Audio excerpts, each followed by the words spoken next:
Hello guys, welcome welcome back to my channel twisted कहानियां। आज भी मैं आपके लिए एक हॉन्टेड स्टोरी टाइम लेकर आई हूँ।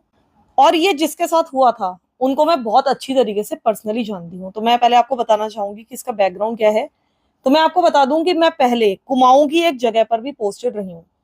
और मैं सोच रही हूँ कि आपको उसका नाम भी बता देती हूँ। उस जगह का नाम है द्वारा हाट। हो सकता है कि आप में से बहुत सारे लोगों ने इसका नाम सुना हो, क्योंकि यहाँ पर कुमाऊं इंजीनियरिंग कॉलेज भी है जो कि काफी फेमस है। तो ये जो द्वाराहाट नाम की जगह है, ये कुमाऊं में तो है ही, ये रानीखेत से करीब 30-35 किलोमीटर दूर है।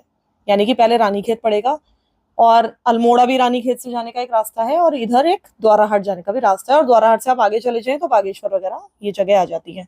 तो अगर आप में से कोई कुमाऊं से है या उत्तराखंड से है तो शायद आपको इसके बारे में पता होगा। तो अगर आप इसके बारे में जानते हैं तो प्लीज कमेंट करके जरूर बताइएगा कि आपने इन जगहों का नाम सुना है या नहीं सुना है। तो फिलहाल मैं आपको बताती हूँ कि मैं इस द्वाराहाट नाम की जगह पर ही पोस्टेड थी। तो यहाँ पर यानी कि मेरी ऑफिस में मेरी एक फ्रेंड बनी। उस फ्रेंड का मैं आपको एक्चुअल नेम तो नहीं बताऊंगी, लेकिन आपके रेफरेंस के लिए मैं उसका नाम रख देती हूँ अनीता। तो अनीता नाम की ये जो लड़की थी मेरे ऑफिस में थी, और मेरे साथ उसकी बहुत अच्छी दोस्ती हो गई थी, क्योंकि हम दोनों अकेले ही जाते थे। कई बार हम वॉक करके अपने कॉलेज तक, अपने ऑफिस तक जाते थे, जो कि करीब 5-6 किलोमीटर दूर था।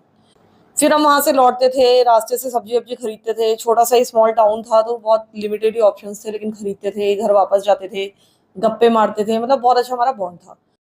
तो ये जो अनीता नाम की लड़की थी, इसका जो घर था वो, मतलब जो मेरा घर था, ऐसा होता है कि वहां पर पहाड़ियां होती है, ढलान होता है, ऐसा नहीं होता कि बिल्कुल फ्लैट एरिया हो। तो मेरा जो कमरा था, मेरा जो रूम था, वो उसके घर से करीब करीब 1 और 1.5 किलोमीटर दूर था, और थोड़ा चढ़ाई करके था, थोड़ा सा दूर था। लेकिन इसका घर जब हम ऑफिस से लौटते थे तो पहले पड़ जाता था। उसे रास्ते में मतलब सी ऑफ करके उसके बाद में अपने रूम तक जाती थी, और कई बार मैं स्कूटी से जाती थी तो मैं उसको वहां पे ड्रॉप कर देती थी, जो भी था। तो ये जहां पर रहती थी, जिस एरिया में रहती थी, जहां पर उसका कमरा था, वो हम कह सकते हैं एक चौराहा था। और आपने चौराहों के बारे में बहुत सारे किस्से सुने होंगे कि बहुत सारी चीजें होती हैं। नहीं, असल में वो एक चौराहा नहीं था, बल्कि एक तिराहा था। मतलब वहां से 3 रास्ते जाते थे, और उन तीनों रास्तों के बिल्कुल बीच में एक बिल्डिंग थी, जिसमें नीचे दुकान थी, और ऊपर सिर्फ एक 1 रूम सेट था, जिसमें लोहे की सीढ़ियां टेम्परेरी लगाई हुई थी। ऊपर जाने के बाद उसका कमरा पड़ता था पहले। तो उसका कमरा जो था, ऐसा नहीं था कि बहुत ही स्टैंडर्ड था, वहां पे इस तरह के कमरे बनते ही नहीं थे। तो पहले वो जब रूम खोलती थी, अपना डोर खोलती थी लोहे वाली सीढ़ी चढ़ के, तो सबसे पहले एक पतला सा लंबा सा रूम पड़ता था, जिसमें उसने एक सिंगल फोल्डिंग डाला हुआ था। ठीक है, फिर आप और अंदर चले जाइए तो एक और पतला, मतलब वो रूम ना पतला पतला होता जाता था अंदर की तरफ। तो थोड़ा और पतला होने के बाद अंदर का भी एक रूम था, जिसको उसने किचन बनाया हुआ था। तो प्रॉपर किचन नहीं थी, उसने एक फोल्डिंग बेड एक और उसके पास एक्स्ट्रा था, उसमें तो सारा अपना सामान रखा हुआ था। और गैस वगैरह नीचे जमीन पर रखी हुई थी, और वहीं बैठकर वो खाना बनाती थी, और अपने सारे बर्तन वो धोती थी बाथरूम में। तो ऐसा बहुत होता है, मतलब पहाड़ों में ऐसे ही एडजस्ट करना पड़ता है। तो सबसे पहले उसका रूम, फिर अंदर वाला रूम जो उसने किचन बनाया हुआ था, एकदम पतले पतले 2 रूम, और उसके बाद और आगे बढ़ो, मतलब उसी रूम से कनेक्टेड उसका एक तरफ बाथरूम था, एक तरफ टॉयलेट था, यानी कि अलग अलग थे। ठीक है, वॉशरूम अलग था, बाथरूम अलग था। तो इस तरह से वो सारा अरेंजमेंट था। तो अब ये जो उसका बाहर वाला रूम था, उसमें एक विंडो थी, जहां से वो ताला खोल के अंदर घुसती थी ना। तो उसी दरवाजे के मेन डोर के बगल में एक विंडो थी, जो उधर बाहरी की तरफ खुलती थी। तो उसके बाद वो अंदर जाती थी, तो अंदर उसके बाद कोई भी विंडो नहीं थी। ठीक है, सिर्फ यही एक विंडो थी मेन डोर के बगल में।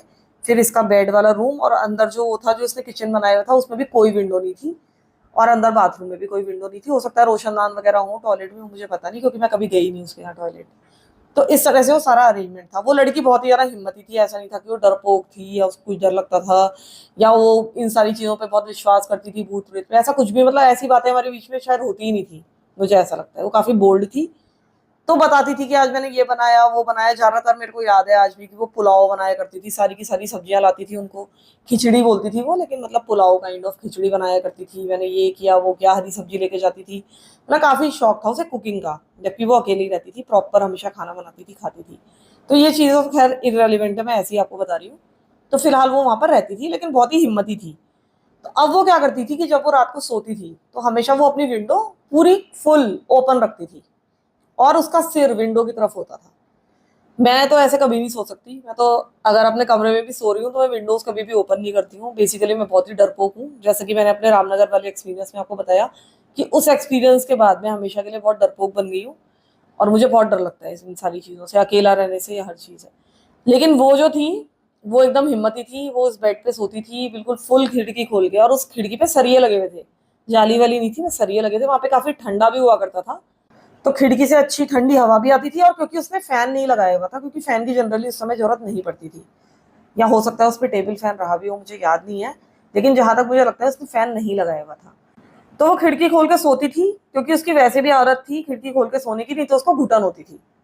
तो उसने मुझे कई बार बताया था कि यार आवाजें आती, कई बार नीचे से लोग चलते रहते हैं रात को, शराबी वराबी, लेकिन मेरी तो आदत है, मैं ऐसी सोती हूँ, तो ऐसा कुछ नहीं है, लेकिन रात को कई बार नीचे लोगों की चलने फिरने की आवाजें आती हैं, क्योंकि उसका जैसे मैंने बताया कि तिराहे पे मकान था बिल्कुल, जहाँ पे वो रहती थी। मकान भी क्या कहा जाए उसको अभी बताऊंगी मैं आपको, लेकिन वो क्योंकि तिराहे पे था, तो कोई भी गाड़ी आ रही है रानी खेत से, कहीं से भी रात बिरात बस आ रही है, सुबह सुबह, तो सब आवाजें आती थी, लेकिन उसके बाद भी उसकी आदत जो थी वो कंटिन्यू थी।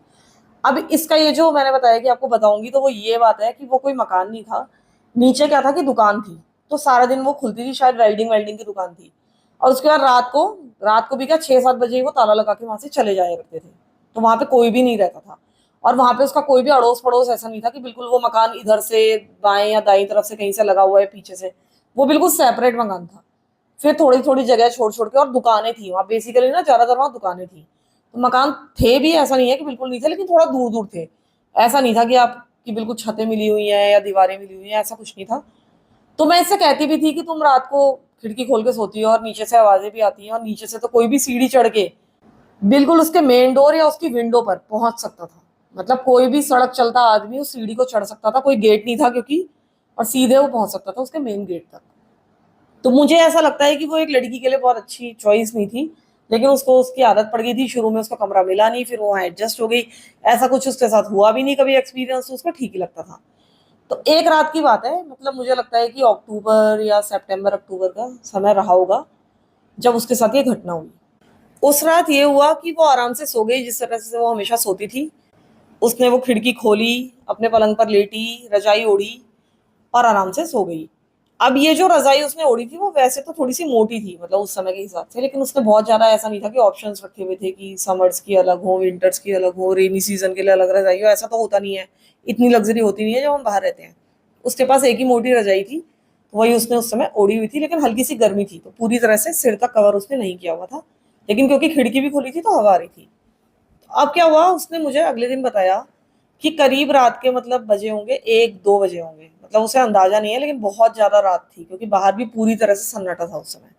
तो रात के 1-2 बजे उसको महसूस होता है कि कहीं से रोने की आवाज आ रही है, और ऐसा नहीं था कि वो कोई बिल्कुल नॉर्मल रोने की आवाज थी, वो एक लेडी के रोने की आवाज थी, और वो जो लेडी थी एकदम सुबक सुबक के रो रही थी, मतलब जोर जोर से रो रही थी, ऐसे नहीं कि हल्का फुल्का कोई रो रहा है और हल्की सी आवाज आपको आ रही है कि हाँ शायद कोई रो रहा है, ऐसा नहीं था।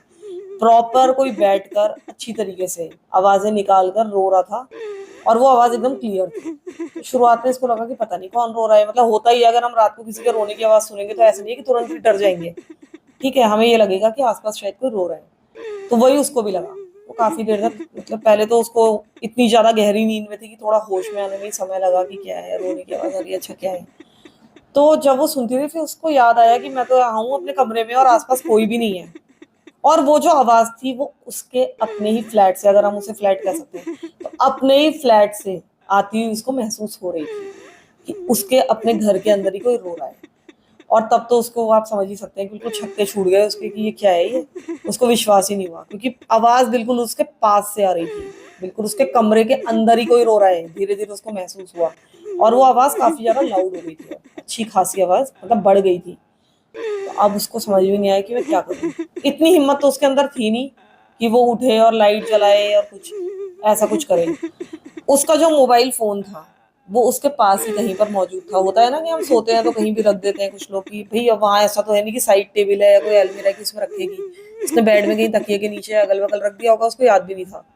लेकिन अगर उसको याद भी होता तो उसके अंदर इतनी हिम्मत नहीं थी कि वो उस मोबाइल की टॉर्च जलाकर कुछ भी उसको देखे, जो भी आइडेंटिटी है, क्योंकि वो समझ गई थी कि कुछ ना कुछ पैरानॉर्मल है, इतनी अकल उसको थी, ठीक है, तो उसे पता था कि कुछ ना कुछ तो गड़बड़ है। और पैरानॉर्मल एक्टिविटीज होती हैं, इस तरह की चीजें होती हैं, उस पर उसको यकीन भी था, ऐसा नहीं है कि नहीं था, वो डरपोक नहीं थी, वो अलग बात है, लेकिन उसको पता था कि ऐसी चीजें होती हैं, स्पेशली उत्तराखंड में तो बहुत ज्यादा होती हैं। तो उस समय वो बिल्कुल स्टिल वहां पर पड़ी रही। पहले तो वो हिली होगी शायद जब उसने सुनने की कोशिश की होगी, लेकिन अब उसकी हिम्मत ही नहीं थी हिलने की भी। लेकिन उसने एक काम किया था, जब उसने आवाज सुनी थी और उसको समझ में आ गया था कि कुछ ना कुछ गड़बड़ है, उसने रजाई धीरे धीरे खींचकर पूरा अपना चेहरा कवर कर लिया था, अपने आप को रजाई के अंदर बंद कर लिया था। तो अब वो रजाई के अंदर थी, होता है ना थोड़ा सा सेफ फील होता है हमको, मच्छरदानी के अंदर, रजाई के अंदर, वही वाली बात थी। तो अब बिल्कुल उसके कमरे में घुप अंधेरा, ठीक है, वो रजाई के अंदर है तो और भी ज्यादा घुप अंधेरा है। अब वो आवाज लगातार आती जा रही है और ये आवाज बंद ही नहीं हो रही है। आधा घंटा बीत गया, 40-50 मिनट बीत गया, 1 घंटा बीत गया, मतलब मैं अंदाजे से ही बता रही हूँ, लेकिन अच्छा खासा समय बीत गया था उसने बताया। लेकिन ये आवाज बंद ही नहीं हो रही है। वो जो भी एंटिटी है, जो भी औरत है, वो लगातार रोती जा रही है। और इधर जो मेरी फ्रेंड है वो रजाई के अंदर है, ना तो उसे नींद आ रही है। नींद कैसी आएगी आपको? आपको पता है आपके कमरे में कुछ आपके अलावा मौजूद है जो कि बहुत जरा गड़बड़ है और उससे आप डर रहे हो, भयंकर आपकी हालत खराब है। आपकी लाइट जलाने की भी हिम्मत नहीं है और आवाज बंद ही नहीं हो रही है। अगर आवाज बंद हो तो एक बार फिर भी आदमी को हिम्मत हो कि फटाफट उठ के लाइट जला दे, लेकिन आवाज तो बंद ही नहीं हो रही है। तो पता नहीं, होता है ना कि पता नहीं क्या ही दिख जाएगा। तो वहां पड़ी हुई है और अब उसको स्वेटिंग शुरू हो गई भयंकर, क्योंकि मैंने आपको बताया कि मौसम इतना भी ठंडा नहीं था। और वो भी अगर आप रजाई के अंदर पूरी तरह से बंद है तो आपको कहीं से भी हवा नहीं आ रही है। तो धीरे धीरे उसकी हालत बहुत ज्यादा मतलब खराब होने लग गई गर्मी के कारण। तो अब उसको रजाई तो हटानी थी, तो उसने सोचा कि मैं थोड़ा सा ना हटा के देखती हूँ, हो सकता है मुझे कुछ दिख जाए। तो चाहे कितना भी घुप अंधेरा हो किसी भी कमरे में रात के समय, अगर आपकी खिड़की खुली है तो थोड़ी बहुत रोशनी तो आपको, आपकी आंखें अभ्यस्त हो जाती हैं मतलब उस अंधेरे की, और थोड़ा बहुत आपको दिख जाता है। तो जब उसने रजाई हटाई धीरे धीरे अपने फेस से, क्योंकि उसको सांस तो लेनी थी, तो उसने हिम्मत करके अपनी आंखें खोल कर ये डिसीजन लिया कि मैं धीरे से देखूंगी कि आखिर कौन है। तो उसने पहले धीरे धीरे अपनी आंखें खोली तो उसने पाया कि इतना भी घुप अंधेरा नहीं है कमरे के अंदर जितना वो सोच रही थी कि होगा। उसकी आंखें धीरे धीरे उस अंधेरे की अभ्यस्त हो गई। जब उसने खोल के धीरे धीरे देखने की कोशिश की तो उसे कमरे में पहले तो कुछ भी नहीं दिखा। जो भी थोड़ा बहुत दिखाई दे रहा था उसमें उसको कुछ नहीं दिखा। फिर उसने धीरे धीरे अपनी नजरें घुमाई, अपना सिर धीरे धीरे हिलाया, तो उसने पाया कि उसके पैरों की साइड उसके पलंग पर लिटरली कोई बैठा हुआ है। अब उसको ये अंदर में समझ में नहीं आया कि वो आदमी है या औरत, लेकिन क्योंकि वो रोने की आवाज औरत की थी तो उसको पता था कि ये कोई औरत है। तो कोई एंटिटी उसके कमरे में उसके पलंग पर उसके पैरों के पास बैठी हुई थी लिटरली, और वो लगातार रोई जा रही थी। ये उसने जब देखा, बहुत ही हल्का हल्का देखा, बस महसूस किया एक तरह से, तो अब उसको पता था कि कुछ नहीं हो सकता, यहाँ पड़े रहो। उसने एक बार फिर से अपनी आंखें बंद कर ली, मन मन में हनुमान चालीसा बोलने लगी। उसको जोर से बोलने की भी हिम्मत नहीं थी। और इसके अलावा उसने बस उतनी जगह छोड़ी रजाई में जिससे कि उसको सांस आती रहे, और एक बार फिर से अपना फेस कवर कर लिया। उसको लग रहा था कि आज तो बस मेरे साथ कुछ हो ही जाएगा, पता नहीं क्या ही होगा, मतलब इतना तो मुझे लगता है इंसान सोच ही नहीं पाता होगा शायद उस समय। तो वहां पड़ी रही, मन मन में जाप करती रही, जो भी उसको आता था वो बोलती रही। लेकिन उसने बताया कि कम से कम 2-3 घंटे तक उसके साथ यही हुआ कि वो एंटिटी वहां पर मौजूद रही। उसके बाद इतनी डर की हालत में भी उसको पता नहीं कैसे अनीता को नींद आ गई और वो सो गई। और ये बहुत अच्छी बात है कि उसको नींद आ गई, क्योंकि ये सिलसिला पता नहीं कब तक चला होगा। तो वो सो गई थी पता नहीं कब, और जब वो सुबह उठी तो सब कुछ नॉर्मल था, वहां पे कुछ भी नहीं था। और लेकिन आपको बताइए कि उसकी हालत कितनी खराब हो गई होगी। उसने अगले दिन बहुत ही डरते डरते मुझे सारी की सारी बातें बताई। उसने घर में, वैसे वो पता है रेगुलर पूजा भी करती थी। एक बात मैं आपको और बताऊं कि उसने घर में सब पूजन सामग्री रखी हुई थी। जहाँ पे उसका किचन था वहां पे वो पूजा किया करती थी। उसके बाद भी उसके साथ ये घटना हुई, तो उसने उसके बाद और ज्यादा पूजा पाठ करना शुरू कर दिया इस कमरे में भी। लेकिन वो इतनी हिम्मती लड़की थी कि उसके बाद भी उसने उस कमरे को नहीं छोड़ा। अगर मैं होती तो उसी दिन भाग जाती, लेकिन उसने उस कमरे को नहीं छोड़ा, वो वहीं रही।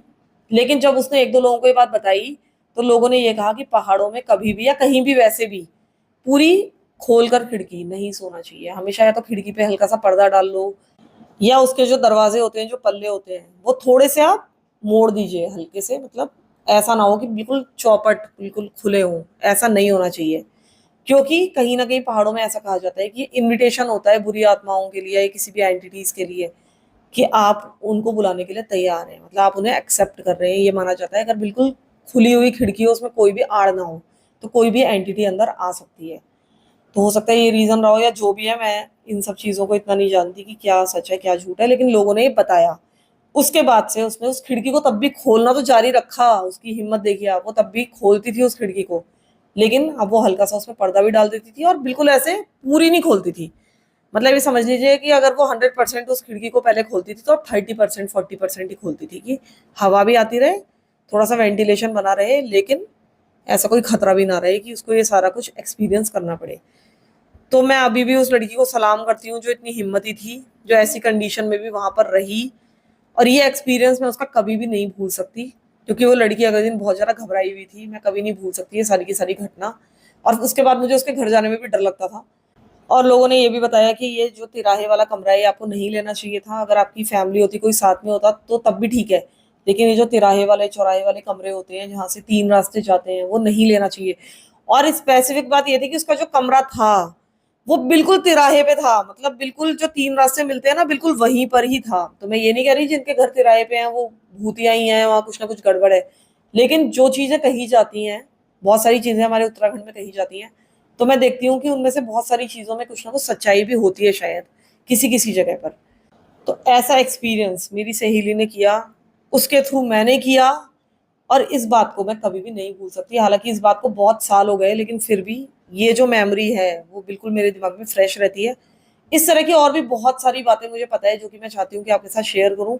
आप बताइएगा कि ये जो स्टोरी टाइम वीडियो है मेरे, इस तरह से जब मैं आपको बता रही हूँ, जैसे मैं पॉडकास्ट में बताती हूँ, तो वो आपको कैसे लग रहे हैं। इस तरह के और वीडियोस में आपके लिए लाऊं तो आपको कैसा लगेगा, और आपको इंटरेस्टिंग लग रहे हैं या फिर फालतू में आपको ये लंबे चौड़े लग रहे हैं कि ये इतनी लंबी चौड़ी कहानी क्यों बता रही है।